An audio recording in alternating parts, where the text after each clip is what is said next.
بسم اللہ الرحمن الرحیم۔ السلام علیکم۔ ساری دنیا عرب جہالت و گمراہی کی تاریکیوں میں اس طرح لپٹی ہوئی تھی کہ کسی مقام اور کسی مجلس و محفل میں سعادت کی ایک ادنا سی جھلک بھی دکھائی نہ دیتی تھی۔ جہاں حرم کعبہ میں زن و مرد کا بیک وقت ننگے ہو کر طواف کرنا داخل عبادت سمجھا جاتا ہو، ایسی قوم کی اخلاقی پستی کی انتہا کا کہاں ٹھکانہ ہے۔ سنگ دلی اور شقاوت قلبی کی کیفیت یہ ہو کہ مائیں اپنے مامتا بھرے ہاتھوں سے اپنے ہی لگتے جگر بیٹیوں کو زندہ زمین میں گاڑ آتی ہوں، ذرا ذرا سی بات میں قتل و خون ریزی کے بازار گرم ہو جاتے ہوں، ڈکیتی اور قزاقی کو عام پیشہ بنا لیا گیا ہو، قافلے کے قافلے ہو سے زر کے لیے تہ تیخ کر دیے جاتے ہوں، معصوم بچے، شریف عورتیں اور ذہین بوڑھے بھی ان کی تیغ ستم سے محفوظ نہ رہتے ہوں، اور ذرا سی تلخی میں انسانوں کے اعضاء الگ الگ کاٹ کر رکھ دیے جاتے ہوں۔ جوئے بازی اور شراب نوشی کا چرچا اس قدر ہو کہ ایک گھر خمار بازی کا اڈا اور کلال کی دکان بن کر رہ گیا ہو۔ خمار بازی میں ماں، بہن، بیٹی اور بیوی تک کو ہرا دینا کوئی عیب نہ سمجھتے ہوں۔ اللہ کی توحید پرستی دنیا عالم سے مفقود ہو چکی تھی۔ یہود قتل انبیاء علیہ السلام جیسے ظلم عظیم کی سزا میں اپنی تمام تر صلاحیت و تقوی کو خیر بات کہہ چکے تھے۔ عیسائیت 3 خداؤں کی قائل ہو چکی تھی اور حضرت مریم علیہ السلام کے مجسمے اور تاثیلیت کے بتوں کو بے محابہ پوجا جاتا تھا، اور یہ وبا شام ایشیا کو چک اور حبش میں کثرت سے پھیلی ہوئی تھی۔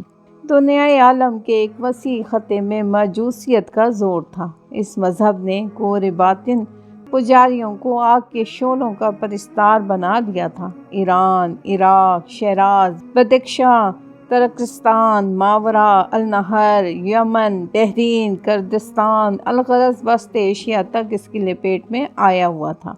ہندوستان میں ہندو ازم اور برہمن ازم کا زور تھا، مگر بت مت نے آ کر غلبہ پا لیا تھا، اور رام چندر، کرشن، مہادیو کے بتوں کے ستانوں پر بیجے صوبہ جات متحدہ اور بعض اضلاع ہندوستان کے سب جگہ مہاتم بدھ کی مورتیوں نے تسلط جما رکھا تھا۔ الحاصل ہندوستان کا ہر ایک مندر طرح طرح کے بتوں سے پٹا پڑا تھا۔ گھر گھر میں صنم گدھے بنے ہوئے تھے۔ علاوہ ان بت پرستیوں کے اللہ جانے کن کن لغویات کی پوجا ہوتی تھی۔ شیطانیت کا غلبہ اور جہالت کی تاریکیوں نے عقل و فراست انسانی کے جوہر بالکل خاک میں ملا دیے تھے۔ اخلاق انسانی تسفل و پستی کی ذلیل ترین سطح پر پہنچ چکا تھا، جہاں گائے کا گوبر اور پیشاب، حتیٰ کہ مردود عورت کے اندام نہانی بھی متبرک و قابل تعظیم و تکریم بلکہ مستحق سجدہ و عبادت قرار پا گئے تھے۔ عرب بھی دین حنیف اور دین ابراہیمی علیہ السلام کی تمام تر خصوصیات کھو چکا تھا۔ بت شکن حضرت ابراہیم علیہ السلام کا بنایا ہوا اللہ کا گھر 360 بتوں کا عظیم الشان مندر بنا ہوا تھا، اور اللہ جانے کن کن بتوں کے دربار سجے ہوئے تھے۔ ان کی نظریں چڑھاتے، ان کے سامنے جبین نیاز جھکاتے، سجدے کرتے اور طرح طرح کی مضائقہ خیز انسانیت سوز و وحشیانہ طریقوں سے ان کی پوجا پاٹ کیا کرتے تھے۔ الغرض دنیا میں کفر، زنادقہ اور شرک و بت پرستی کا تسلط تھا۔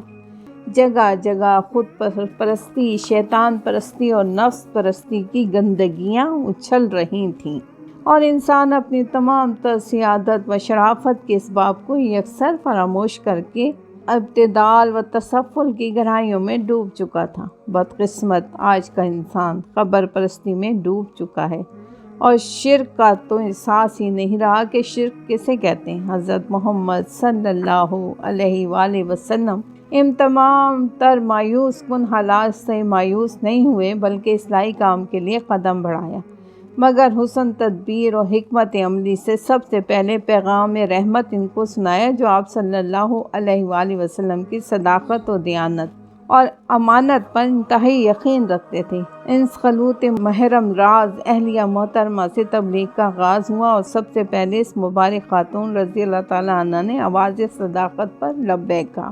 اپنے پروردہ آغوش 10 سالہ نوجوان بھائی علی مرتضیٰ رضی اللہ تعالیٰ عنہ سے فرمایا، وہ صدقے دل سے مسلمان ہوئے۔ اپنے غلام منہ بولے بیٹے زید رضی اللہ تعالیٰ عنہ سے کہا، انہوں نے سر اطاعت خم کیا۔ اپنے محب القدیم یار عزیز ابو بکر رضی اللہ تعالیٰ عنہ بن قحافہ کو دعوت اسلام دی، انہوں نے بلا تحمل تعمیل کی اور بذات عقیدت و صداقت کلمہ شہادت پڑھا۔ حضرت سیدنا ابو بکر صدیق رضی اللہ تعالیٰ عنہ نے جو نہایت سلیم الفطرت اور متین و سنجیدہ بزرگ تھے اور قریش میں بہت ممتاز حیثیت کے مالک تھے، صلاحیت و نیکی، ہمدردی و مہمان نوازی اور غریب پروری وغیرہ اخلاق بلند کی وجہ سے شہرت و عزت رکھتے تھے۔ خاموشی سے اپنے احباب خاص اور سمجھدار قریش میں تبلیغی سلسلہ جاری فرمایا۔ چنانچہ تھوڑے عرصے میں حضرت عثمان غنی، حضرت زبیر بن علوم، حضرت عبد الرحمن بن عوف، حضرت سعد بن ابی وقاص اور حضرت طلحہ با-اسلام ہو گئے رضی اللہ تعالیٰ عنہم اجمعین۔ یہ سب حضرت خاندان قریش کے معزز محترم ارکان تھے اور عزت و وجاہت کے لحاظ سے ممتاز درجہ رکھتے تھے۔ ان کے علاوہ خباب بن ارال، حضرت سعید بن زید، عدوی بن عبد المطلب، حضرت عبداللہ بن مسعود، حضرت عمار بن یاسر، حضرت ارقم بن ارقم، حضرت عثمان بن مظعون اور ان کے دونوں بھائی حضرت قدامہ و حضرت عبید اللہ، حضرت صہیب رمی، حضرت خالد بن سعید، حضرت بلال حبشی، حضرت عامر بن فہیرہ، حضرت ابو حذیفہ بن عتبہ بھی ان حضرات میں سے ہیں جنہوں نے دعوت اسلام کی قبولیت میں سبقت لی، اولین و سابقین کے مقدس و مزگی گروہ میں شمولیت کی سعادت پائی۔ دعوت اسلام کا سلسلہ تو جاری تھا، لیکن اس آفتاب صداقت و حقیقت کا چہرہ پر نور خفا استطار کے احتیاطی پردوں میں مستور تھا اور اس گل رعنا کی خوشبو میں مسالہ ربانیہ کے حدیقہ حکمت میں محدود، لیکن اس آفتاب حقیقت کی چمک اور گل رحمت کی مہک آہستہ آہستہ تاریک قلوب کو منور اور دماغوں کو معطر کر رہی تھی۔ 3 برس بعد آپ صلی اللہ علیہ وآلہ وسلم کو حکم ہوا کہ اپنے قریبی رشتہ داروں کو عذاب الہی سے ڈرائیں اور توحید کا مسئلہ سمجھائیں۔ اس کے بعد آپ صلی اللہ علیہ وآلہ وسلم نے حضرت علی سے حالات کا اظہار کیا اور سامان ضیافت مہیا کر کے سرداران قریش کو دعوت دی۔ آپ صلی اللہ علیہ وآلہ وسلم کے قریبی رشتہ دار حضرت عباس، ابو جہل، ابو لہب، حضرت ابو طالب وغیرہ تقریباً 40 افراد شریک طعام ہوئے اور وہ کھانا جو صرف ایک آدمی کے لیے کافی ہو سکتا تھا، حضور اقدس صلی اللہ علیہ وآلہ وسلم کی برکت سے 40 آدمیوں کو کافی ہو گیا۔ فراغت کے بعد آپ صلی اللہ علیہ وآلہ وسلم نے حرف مطلب زبان پر لانے کا ارادہ ہی کیا تھا کہ ابو لہب یہ کہہ کر محمد صلی اللہ علیہ وآلہ وسلم نے کھانے پر جادو کر دیا اٹھ کھڑا ہوا اور دوسرے لوگوں کو بھی اٹھا کر لے گیا۔ اس طرح جلسہ منتشر ہونے پر دل کی دل میں رہی، بات نہ ہونے پائی۔ آپ صلی اللہ علیہ وسلم نے چند روز بعد دوسری مرتبہ سامان ضیافت فراہم کیا اور پھر قریش کو مدعو کیا۔ اس مرتبہ بھی وہ لوگ کھانا کھانے آئے۔ کھانے کے بعد اللہ کے رسول حضرت محمد صلی اللہ علیہ وآلہ وسلم نے سلسلہ سکوت یہ کہہ کر توڑا کہ اے بنی عبد المطلب، اللہ کے اس وسیع ملک میں اب تک مجھ سے بہتر دین اور دین اسلام سے بہتر آئین لے کر کوئی بشر نہیں آیا۔ میں اللہ کا وہ فرمان لے کر آیا ہوں جو تمہاری دینی ضروریات کو حاوی اور تمہاری آخرت کی بہبودی کو کافی ہے۔ مجھ کو اللہ کا حکم ہے کہ میں وہ بہتر طریقے تم کو سکھاؤں۔ دیکھیے تم میں سے کون اس سعادت کو حاصل کرتا ہے اور میرا کہنا تسلیم کر کے اللہ کا پیارا اور اللہ کے رسول صلی اللہ علیہ وآلہ وسلم کا مددگار بنتا ہے۔ یہ نصیحت کے سیدھے سیدھے کلمات در حقیقت انصاف پسند طبیعت میں پورا اثر کرنے والے تھے، لیکن نزلی بدبخت ابو لہب نے خہخہ مارا اور یہ کہہ کر کہ لو ابو طالب، تمہارا بھتیجا تم کو بیٹے سے زیادہ عزیز ہے، تمہیں کہتا ہے کہ میری اطاعت کرو اور میری تابع دار بن جاؤ، مذاق اڑانا شروع کیا۔ دوسرے لوگوں نے اس کا ساتھ دیا اور یہ لوگ حق بات کا مذاق اڑانے لگے۔ یہ سما بھی عجیب تھا کہ اللہ کے رسول صلی اللہ علیہ وآلہ وسلم تعجب اور حیرت سے ایک کوئی کو تکتے تھے اور دوسری طرف آزمائشی خیخیں اڑ رہے تھے۔